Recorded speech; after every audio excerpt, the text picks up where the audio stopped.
Kisah diawali dengan diperlihatkannya seorang pria yang pernah membantai satu kampung dengan tangannya sendiri. Dia yang bernama Ananta.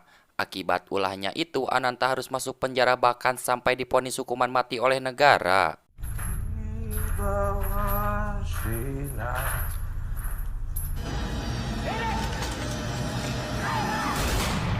Dan disinilah saya akan perkenalkan satu-satunya anak Ananta yang bernama Sastri. Sehabis pulang ngamen, Sastri ditemui salah satu sipir yang bernama Adi untuk meminta Sastri agar mau ikut ke lapas perihal kepentingan bapaknya. Pak, Saya mau lewat. Pak, di mana Ananta sekarang, Pak? Sesampainya di sana, kepala lapas yang bernama Rudi menceritakan bahwa Ananta sudah 2 kali dieksekusi mati pun beliau masih tetap saja hidup. Dan tujuan membuat Sastri datang ke sana karena Ananta sempat berbisik kepada Adi bahwa hanya Sastri lah yang bisa membunuhnya. Bantu.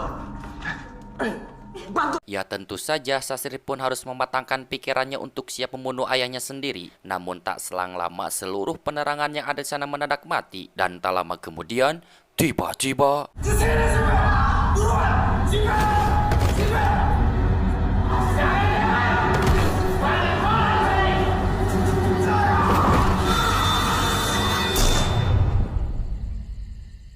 kini Ananta sudah tewas di tangan anaknya sendiri. Dan lalu seorang wartawan bernama Jayanti menerobos masuk ke dalam lapas untuk mencari info terbaru perihal Ananta. Namun sayangnya hal itu masih ditutupi oleh pihak lapas tersebut. Ini bukan tempat umum, Mbak. Silakan tunggu di luar. Sebelum kematiannya tiba, Ananta sempat memberi pesan kepada Rudi bahwa beliau ingin dimakamkan di desa kelahirannya di Cimacan. Awalnya Sastri menolak untuk hal itu, namun karena ini satu-satunya wasiat dari sang ayah, ya mau tak mau Sastri pun harus mengiyakannya. Sesuai mau Bapak saja. Salah satu sipir yang bernama Yama akan mengantarkan jenazah Ananta ke Cimacan. Dan untuk bisa sampai ke sana, ia membutuhkan waktu hingga 10 jam lebih. Karena saat itu akses jalan tol sangat macet. Jadi Yama lebih memilih jalan alternatif biasa saja. Jadi harus lewat jalan biasa. Ya wis.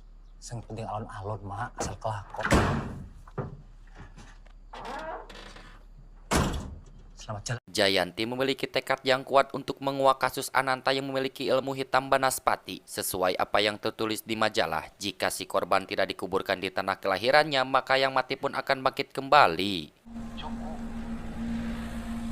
Juga kan ada kerjaan yang jauh lebih. Lalu di sana, ia memberitahu Sastri jika di perjalanan tidak ada hambatan, maka jam 9 malam pun akan segera tiba di sana. Namun tanpa mereka sadari bahwa Jayanti mengikuti mereka kemana akan pergi. Bapak musik, iso main ukulele.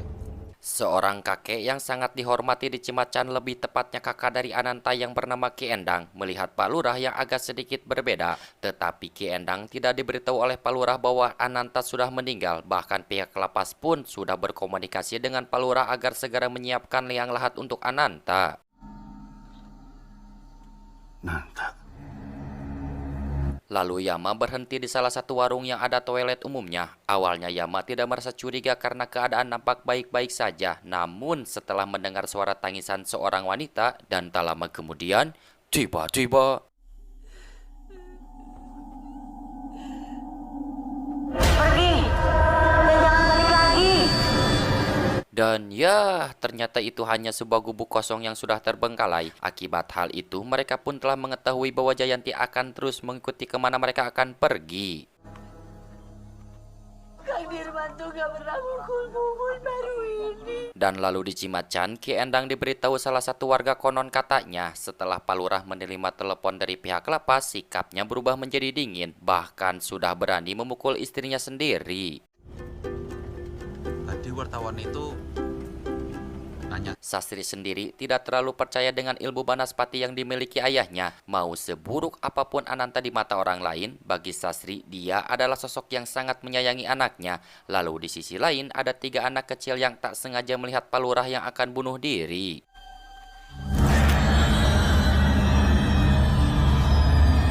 Di tengah perjalanan, ia mau meminta izin untuk menyisir sebentar karena sudah tak tahan ingin buang air kecil. Bahkan Jayanti pun berhasil mendekati mereka. Akibat hal itu, Sastri sedikit emosi dibuatnya.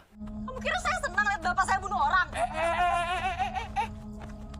Kini Jayanti akan memeriksa jenazah di dalam mobil itu untuk memastikan bahwa itu adalah sosoknya Ananta. Namun sayangnya Yama sedikit usil dan berhasil meninggalkan Jayanti begitu saja.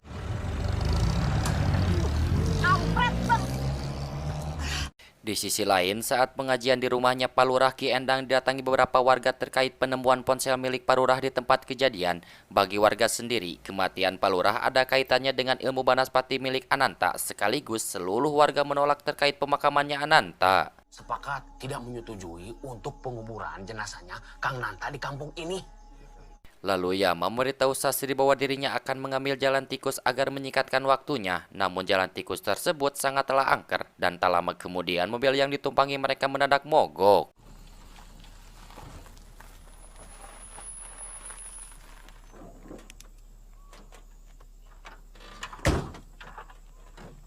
Kini proses pemakaman untuk Pak Lurah akan segera dilakukan. Namun sayangnya di sana Mumun kerasukan sosok Ananta yang akan memberi pesan penting kepada Ki Endang terkait ilmu banaspati yang dimilikinya. Punten, Kang.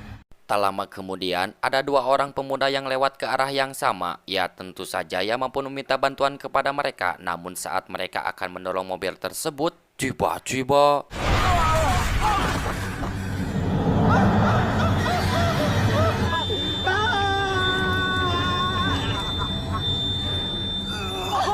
Bantu kami, Bantu kami,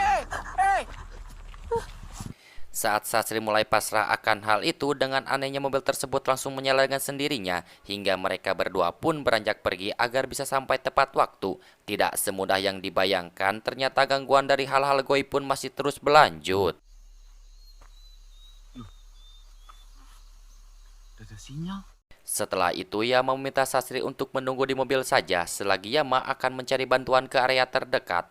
Di sisi lain, Ki Endang mengambil kujang peninggalan Pajajaran yang dulu sengaja beliau kubur di bawah pohon dan bebatuan. Sastri yang sedang menunggu di dalam mobil bermimpi datangi sosok Ananta hanya untuk meminta maaf karena telah meninggalkannya, sekaligus memberitahu bahwa Sastri harus segera mengubur jenazah itu sebelum bulan purnama tiba. Tidak jauh dari tempat kejadian, Yama melihat ada sekelompok warga seperti habis pulang mengantarkan jenazah. Awalnya Yama tidak merasa curiga, namun ketika lebih dekat lagi ternyata itu sekelompok jurig yang akan mengambil jenazahnya Ananta.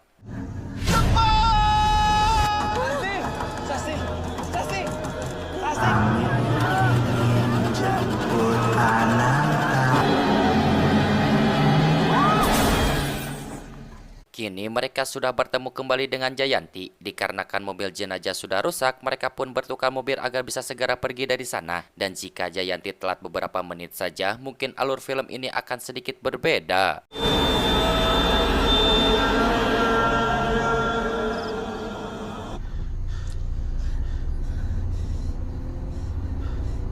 Tak selang lama mobil yang mereka tumpangi kehabisan bensin. Ya mau tak mau mereka pun harus mendorong mobil tersebut sampai ke pom bensin terdekat. Lalu setelah itu Sastri pun pergi ke toilet umum, tapi naasnya di sana Sastri bertemu salah satu makhluk yang menyerupai dirinya sendiri.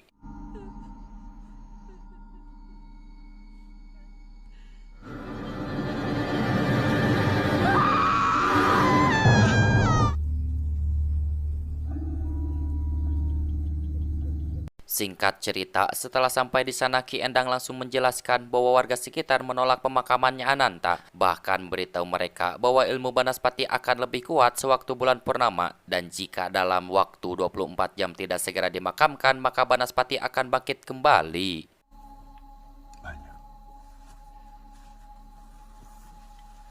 Terkait asal-usul banaspati yang dimiliki oleh Ananta, yakni waktu dulu guru Ananta dibunuh oleh dua orang pria yang bersenjata kujang. Karena Ananta sangat menghormati gurunya, bahkan rela menjadi wadah banaspati yang selanjutnya. Jadi siapapun yang memiliki ilmu tersebut akan terus membunuh dan membunuh. Itulah alasannya kenapa Ananta membunuh hampir satu kampung dengan tangannya sendiri.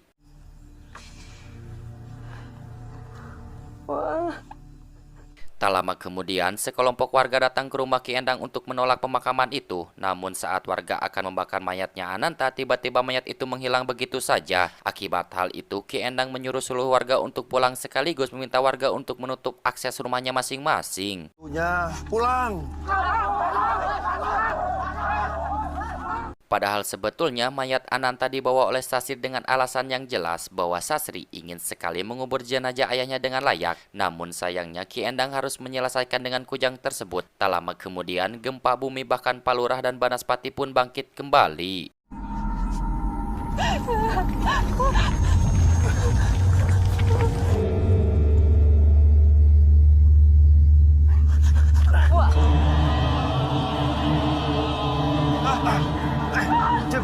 Saat Sasri akan dipisahkan dengan mereka, Ki Endang langsung menusuk dari belakang dengan kujang tersebut. Tetapi sayangnya itu bukan Ananta melainkan sosoknya Pak Lurah. Ini kan bukan... Iya, ini Dirman. Setelah itu Ki Endang mengingat pesan terakhir dari Ananta bahwa Banaspati akan mencari Sasri untuk menjadikan wadah barunya. Dan hingga pada akhirnya Banaspati pun berhasil merebut kesadaran Sasri. Mana Sasti?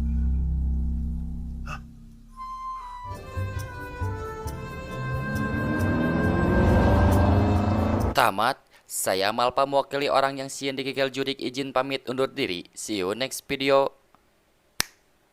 Bye-bye.